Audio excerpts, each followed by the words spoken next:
Yan na guys, napakita ko yung paano kami magpe-prepare namin siomay. Business. Hindi na partning gagawas ko ng tidaan mga gamit ang amon siomay. Equipment. Tapos kukuha ko naman tidaan part. Kukuha ko tidaan amon part. Tudusong ko tidaan part. Tapos makalik didi. Tinapit na may entrance.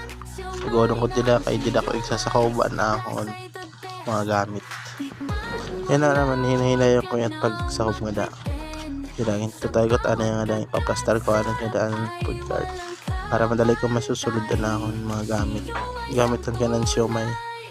Dila ito trapuan ko ano yung dila para mahamis ano yung lamisa yung tamang siomay. Sumayan. Dila hago lang ko na dila pag hamis para magmahamis ka dila. Para presentably naman mga customer natin. So dila hamis ang kutay dila.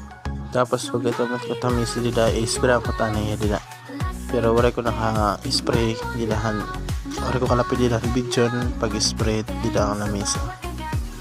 So una ko ano dilan butin bubutang bulutot na bortangan steamer. So dila bubutang ko tayo dila. Tapos igpa-plaster ko tayo na yun dila para madalag naman sulod at steamer naman. Tapos adi naman niya styro kanan para mag-take out.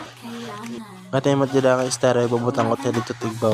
Ito ang food cart pinaka storage na tigbaw. Tapos adi naman niya storage box sulod ko dila. Sulod niya nito mga sauce and mga chili oil, fried garlic, alat sulod niya dila. Tapos adi naman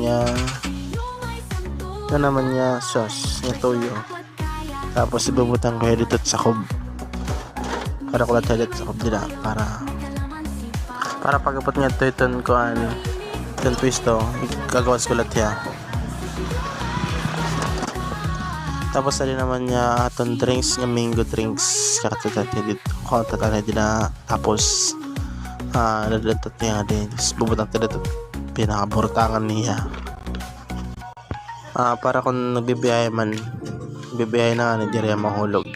Tapos sila magbabaklasar niya ito bakat malay nga tapos tadi ko pa ako na didaan steamer didalan ubusan na steamer didalan binubutangan lahan tubig. Didalan babaklasar niya da pakat to gawas. Tapos nga di baklasan niya na dila dapit babaklasar pakat to gawas. Tapos may nga ito nakagawas mana din nakagamigawas. Tapos bubutang ko na dila ipaplastar ko na dila maupay.